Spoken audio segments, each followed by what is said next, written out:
على نحو مفاجئ. أعلن بايرن ميونخ عن ضم الكولومبي خامس رودريغيز لاعب ريال مدريد على سبيل الإعارة لموسمين. الخبر أورده الموقع الرسمي للنادي البافاري الذي أكد توصله لاتفاق مع ريال مدريد يقضي بحصوله على خدمات اللاعب الكولومبي على سبيل الإعارة مع أحقية الشراء بعد انتهاء فترة الإعارة في يونيو 2019.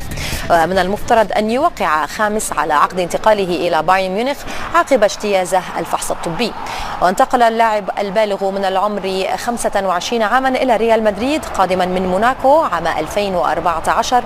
خاض خلالها 111 مباراة سجل فيها 36 هدفا. قدم ريال مدريد مدافعه الجديد الفرنسي تيو إرنانديز لوسائل الإعلام والأنصار. وكان بطل إسبانيا وأوروبا قد تعاقد مع تيو البالغ 19 عاما قادما من غريمه أتلتيكو مدريد في عقد يمتد ل6 مواسم وبمبلغ يصل إلى 28 مليون يورو بعد أن تألق الظهير الأيسر الفرنسي في صفوف ألافيس خلال الموسم الماضي.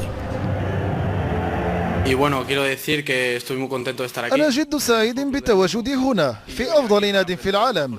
أنا هنا لأتعلم من أفضل اللاعبين في العالم، لأتعلم أيضا من ريال مدريد وأفوز مع النادي بألقاب عديدة.